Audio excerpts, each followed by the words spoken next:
Hey everyone, and welcome back to the Course Creation Mama podcast. I am really excited today because I have never done an episode quite like this before. I have Katie here, who is actually a member of my program, Hey Online Course, and we are going to do some on-air one-on-one coaching with Katie. So, Katie, thank you so much for being here. I am so excited to answer all your questions and see how I can serve you today. Hi, I'm really excited to be here. Awesome. So, can you tell everyone kind of what your niche is and what you plan to create your program about? Yes, I am a former teacher, and now I stay at home with my daughter, and I work full time on TPT. And my goal is to help teachers who are absolutely new to the TPT world. Maybe they've wanted to do this, but they've been too intimidated to try it.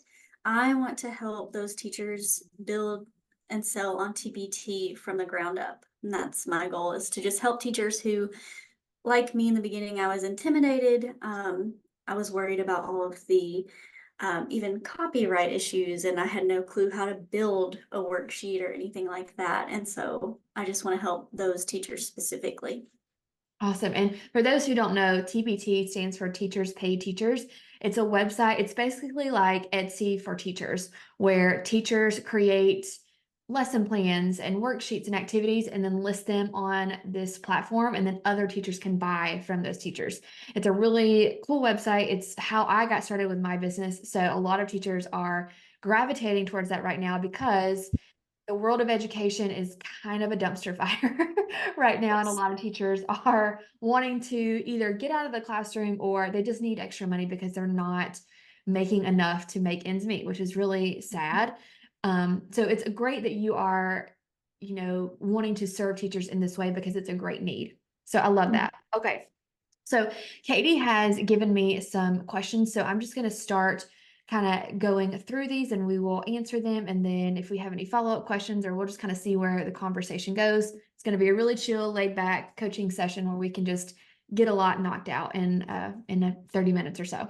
So, okay, first question Katie asked was, since the new regulations have come out on email, I've been scared to do large scale email collaborations. I've seen some talk against these in some Facebook groups. Are there any alternatives to this? So that's like the lead magnet bundles where a lot of people will contribute their lead magnet, but there's just one sign up. And when a person signs up for these multiple lead magnets, they're also agreeing to sign up for multiple lists. And there has been a lot of new regulations and rules right now on what you can and cannot do as far as email marketing. So I will say I kind of read over some of the rules and I didn't see anything specifically against this. No, I'm not a lawyer, so there could be specific verbiage against this. I didn't see that. But I will say I wouldn't do huge collaborations. I think like five or less is probably good. Because Okay. otherwise, when someone signs up for a lead magnet bundle with like 20 lead magnets, and then they start getting emails from all these people, they're going to unsubscribe because they're going to be overwhelmed, you know? Right. So I think like five, 4 or 5 is still fine as long as you put on the sign up page, I agree to sign up for all of these email lists and then like list out who they're signing up for and then have a checkbox. Again, this is not legal advice, so if this is against the rules, don't listen to this, but I haven't seen anything specific about that. If you're still like, I don't want to do that, you could just have one person and you kind of collab with them. So they email their list about you and you email your list about them, almost like an inbox takeover. I don't know if you've ever seen someone do that. You could write the email for them and say, hey, I'm Katie, I'm taking over so and so's inbox today, talking to you about starting a Teachers Pay Teacher store. And then they can do the same thing for you. Um, Okay. you could Did you find, talk a little bit about this in the course? yes, yeah, Oh, yeah, I thought you did. Okay. Yeah, I thought that was one of the strategies that you mentioned. yeah. Um, And just find someone that's not in the same niche, but the same audience. So you're both serving teachers, but they're not teaching teachers how to start a TPT store so that you're not competitors. You just share mhm. the same audience. So both of your audiences would be interested in both of your lead magnets. Yeah. I got to that point in the course, and I was, getting in the Facebook groups, trying to answer questions and things like that. And then I started seeing all of these regulations come out, and I was like, okay, I'm gonna hold off. And I still have a relatively small email list, so I felt like this was a good time for me to go ahead and figure that out. Um, but I'm at a bit of a stall, so I'm really wanting to grow. Yeah. And so I wanted to know if this was still an option. So I like the idea of using, maybe just 5 people to collaborate with. Yes, exactly.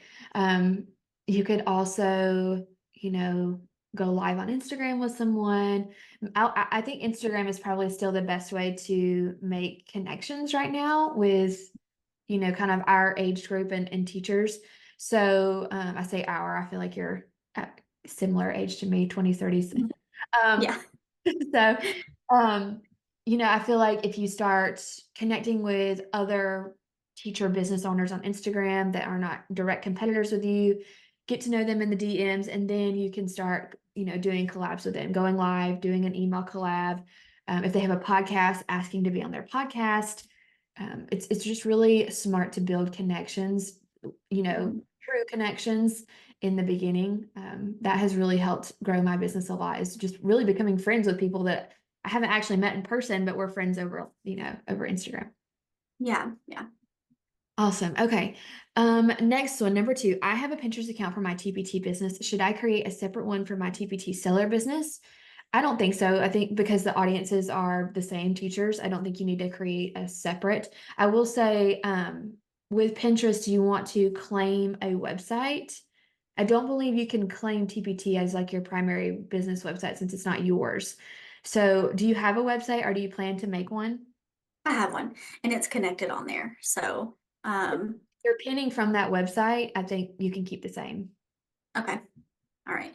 I just wasn't sure because I know that Pinterest can be very picky these days with everything. And so I wanted to make sure I was doing that the right way because I have been pinning. I haven't seen a lot of growth from that, which I know Pinterest also can be a long game. It could take months for a pin to go viral, but Yes. I wanted to make sure I was doing that right first. And in my mind, I thought, well, it's teachers who are looking at my pins anyway, so why wouldn't I want to reach them? Right. Um, okay, perfect. Yeah, I would keep it all in one account if you can. The easier, the better. And yeah, it does take a long time on Pinterest. So if you're not seeing a ton of return on your time, then Mhm. maybe take a pause on Pinterest. Those pins that you've pinned are not going to go to waste. Like a social media post, once you've posted it, it's gone. But a pin can live on. So maybe, focus on another type of of email list growth in March and April and kind of see if you're going to get more results and let those pins just kind of do the work for you behind the scenes. Okay. Pinterest is very slow. Okay. Next question regarding Facebook ads, should I create a separate business account for my TPT business? I don't think you need a separate business account, but I would have a separate pixel because you're kind of you're targeting the same audience, but you're targeting them for two different things. So I don't know if you have a pixel for your TPT store, where you can like track how people visit your store and you can, you know, send ads to them. But I would definitely have a pixel for your website where you're creating like blog posts or your lead magnet landing page so that you can capture anyone who visits that and you can send ads to them again because they're warm traffic. But I would keep those pixels separate. I would have two different pixels. Well, that's something that I actually ask about in a few questions that I am just overwhelmed with Facebook ads, specifically pixels right now. So I'm sort of at a, I won't say pause because I'm still working on it, but I'm just like looking up YouTube videos on pixels and things like that because I'm lost. Yeah. What specifically are you lost about with pixels? Like what they are or how to set it up? Okay, how to set it up. I I believe I have verified my website. Mhm. I copied the code, put it in the head on my website. But when I go to confirm it, it says something like I'm at my limit for my account or something. I can look up specifically what it says. Um, and so when you did this on your website, Mhm. did you install a plugin to do it? Um, So I have two different websites. For my WordPress site, I believe I just have it in the header. For my Kajabi site, there's a place in Kajabi where you just like paste the code and it tells you where to paste it. I don't believe I have a plugin, but there are plugins for Facebook pixels for your WordPress site. Is your site on WordPress? Mhm. Okay, so that's why you're having a little trouble because WordPress is hard. Uh, Well, I wish I could remember exactly what it said. I should have written it down, but it said something about like your ad account is at its limit. And my problem may be that I've ran ads yeah, before, yeah. um, without having all of that set up in Meta, Okay. So you which probably is probably where I'm totally um wrong. like you boosted posts probably. Yeah, Yeah, yeah. yeah. Okay.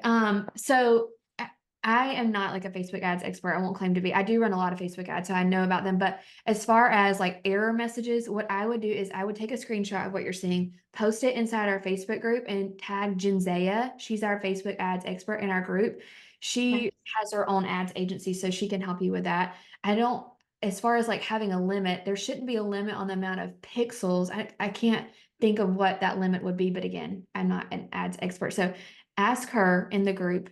Um, but yeah, once you get your Pixel installed and it's collecting data and you get your website verified, then you should just be able to follow in the course how to set up an ad campaign. And from there, it should be hard. The hard part with Facebook ads usually is just getting started and getting everything set up, honestly. Once you get past that hump, it's going to feel a lot easier, I promise. Okay. So in regard to pixels, Yeah. would you just have one? Because I know that it says to name them, and as someone who doesn't have an overall understanding of pixels to begin with, Yeah. so like, my Teachers Pay Teachers side of things is called Hello Tennessee Teacher. Okay. But then where I'm wanting to teach teachers how to sell, I'm calling Hello Teacher Seller. So would you just name the pixels those two things? Yeah, that's fine. Okay, that's what I was thinking. No one sees that. That's just so you know which pixel to use when you're setting up an ad. There'll be like Okay.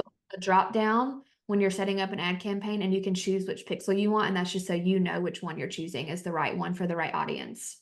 Alright, that's what I thought, but I just haven't made it that far, so when I named it, I did what I thought, Yeah. but I wanted to make sure. Yeah, so ask in the group and then go from there. And then Yeah. ask, yeah, the next question, you're overwhelmed with Facebook ads. So as far as like, do you want to do organic marketing or should you stop and figure this out? Honestly, it depends on how quickly you want to grow your email list. You're going to have faster growth with Facebook ads, most likely. It's just Mhm. you're going to reach more people. It's just a faster way to grow. Organic is usually going to be slower unless you have like a viral post or you post in a Facebook group and you get 100 comments. That happens sometimes, but Mhm. it's not the norm, I would say. So if it were me, I started Facebook ads from the very beginning, and I'm really glad that I did. I would take some time to figure it out because as Okay. your business grows, you're going to use Facebook ads. Like 99% of the people I know that are successful use Facebook ads. So I would take some time and figure that out. Ask in the group if you have questions. Again, once you get over the setting it up part, it gets a lot Mhm. easier, I promise. Okay. But well, I am wanting to grow my email list fairly quickly, Yeah. because I've worked it out, where I have some childcare a day or two a week, and I'm really wanting to get this out there for teachers really for summer. Yeah. So that that could be a time that they focus on getting started. And so now I'm like, okay, it's crunch time. I need to get this email list grown. So I'll work on that this week and I'll post in the group. Awesome. Okay. And then that leads into the next question about your lead magnet because you do want to make sure that you have a lead magnet that is converting organically before you throw money at it. And I Mhm. did have some, I took a look at your lead magnet before we got on the call and I did have some feedback. Do you mind if I share the screen and I show the lead magnet as I'm going over it? Is that okay? That's totally fine. So I'm going to pull this up here and I'm going to share so that people, if you are listening, obviously you won't be able to see this, but if you're on YouTube, you can check this out to kind of see the feedback. So this is your landing page. For people that don't know, that's just where people go to sign up for the lead magnet. So a couple of things I saw. This is a video training, but then here you say it's a free guide. So I might say something like free video training here. just because Okay. is it a guide or is it a training? Is it both? Um, Also, the name needs to be a little sexier. Start Okay. saying PT in 5 simple steps. While yes, that tells me exactly what it's going to do, it doesn't tell me how fast I can get this done. It doesn't tell me why I would want to do that. If you are targeting teachers who are new, they may not even know what TPT is yet. So instead Mhm. of saying start selling on TPT in 5 simple steps, you may want to say sell your teacher resources and make 3 figures a month. And Okay. not even necessarily mention TPT in this title, but maybe like down here you can say, I started selling my resources on a website called teacherspayteachers.com. And, and also kind of tell the success you've had. Like, why should they trust you? Have you been successful? Do you make 3 or 4 figures a month? Um, I would also add your name here so they know who you are. I like that you have a picture, but put who you are. Um, Okay. and I think making those adjustments will help make your lead magnet more irresistible. So changing the title, um, and then a little more in your bio about how you have been able to be successful so that they know. Also, you may want to add, in this free training, I will help you better understand how to begin the process. You may want to add like bullet points of things that they're going to learn or like why this video is awesome. I feel like a lot of people, when they make lead magnets, they think because it's free, people are just going to be like, oh my gosh, it's free. I automatically want to consume it. But there are so many free things out there right now that honestly, you Yes. have to sell a freebie as much as you have to sell a paid offer these days because people are not just giving their email address to everyone. Um, so you really want to make sure that they see the value. They don't have a lot of time. Teachers are busy. Why are they going to stop and watch this video? What are they going to get from it? Does that make sense? Yeah, that's great feedback. Thank you so much. Yeah, and I love the colors. It's very calming. Um, I like the layout, how you have like the page set up like this. I also looked on mobile and it looked great on mobile. The only thing Okay. I would mention, hold on, let me just make sure I remember this right. When you look on mobile, Mm-hmm. this is first, and you may want to put this block above it on mobile. Okay. What Gotcha. email service provider do you have? ConvertKit. Kit. So you should be able to do that. If not, that's not a huge deal, but I like to have like where they put their name and email before they have to scroll. Um, Mm-hmm. well, actually, you do see the whole thing. I'm going to show. You do see the whole thing. You do see Okay. your name and email. So that should be fine. But maybe just change this up, like earn or start your side hustle by selling resources you already have created or something like that. If they don't know what TPT is. Yeah, perfect. Sense? Okay. And then I'm going to leave my screen shared because the last question you had was um, you're not ready to commit to Kajabi yet. And Mm-hmm. we're wondering how hard it would be to like start on another platform and then move to Kajabi. I I've heard mixed reviews on that. I did some coaching with a guy who started on Thinkific. Now Mm-hmm. he had been on there for a few years and had his whole program built. So it was a lot of work for him to move it to Kajabi. Um, Mm-hmm. but if you maybe just start and do one launch and get enough money to move to Kajabi, if Kajabi is where you want to go, I don't think it would be a huge issue. I have never personally done it, so I can't say personally how hard it would be. I know moving email lists, that's easy because you just download them from your email, like ConvertKit, and then upload into Kajabi. But as far as like moving all the videos and stuff, that might be time consuming. But if you can't pay for it right now, you can't pay for it. I did look up some alternates. So Podia is a popular one and it is cheaper. So you can get started for free. And then they have like 4 a month, 33 a month, 59 a month. So it's about half of what Kajabi is. I Mm-hmm. don't know how hard it is to set up, but I have heard good things about Podia. Okay. Um, there are some other ones that I've heard of. Teachable is another one that I've heard great things about. Teachable doesn't have an email service provider, so you'd have to keep ConvertKit. Um, Mm-hmm. Jobby, like you could get rid of ConvertKit and anything else is all in one. Um, And that's why I like Kajabi, but with starting with my TPT business yeah. first, everyone was singing the praises of ConvertKit and how amazing it was. And so that's the one that I chose for my TBT business. Yeah. And so now that I'm wanting to get into multiple streams of income and multiple businesses, Yeah. Kajabi looks ideal, but I'm like, okay, I need to be bringing in more Yeah. income before I just leave ConvertKit and go pay for everything there. So it's just so complicated. Oh, I know, I know. And ConvertKit is awesome, I will say. The only reason I don't recommend ConvertKit long term is because it gets really expensive as your email list grows. So So I I've heard. yes, so I think it's fine to get started. Flowdesk is another one that's fine to get started with. Um, you just want to think about where, how big do you want your list to get, and then when is it the best time to move. Uh, Mhm, but yeah, there's so many different course platforms right now because courses are huge. So mhm. these are just some. I haven't heard of all of these, but I know Teachable.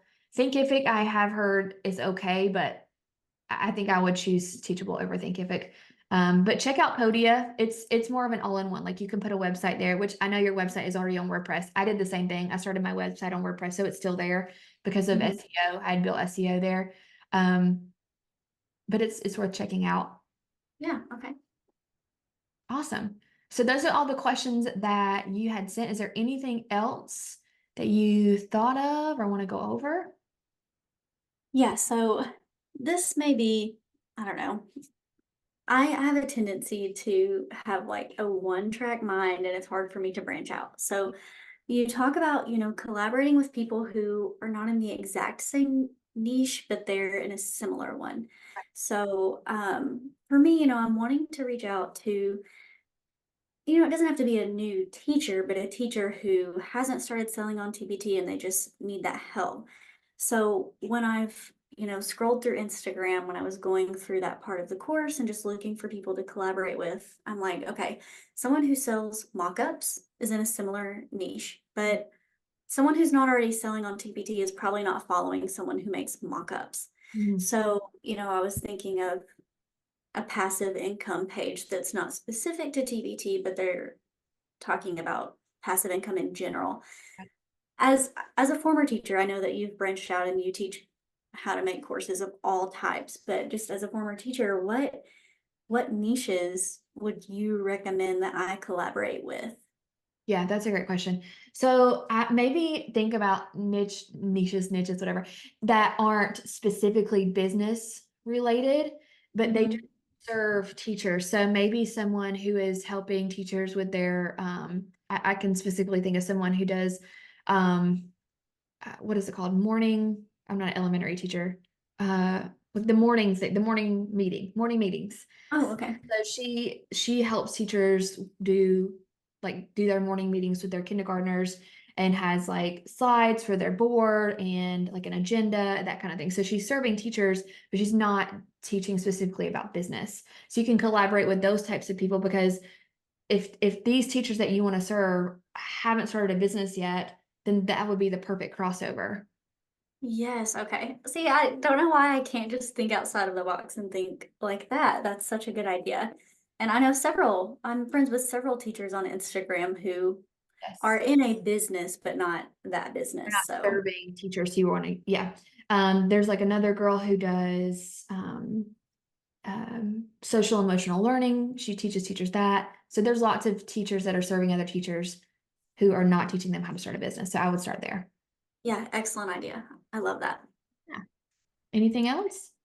That's really the only question that popped up during this. My focus right now really is just growing my email list, and I'm just starting to think about creating the course. But I also know that you talk about, don't create the course if your lead magnet is not taking off, then it may not be such a great idea. So I'm trying to really focus on the email list first and growing an audience before I commit to the entire course.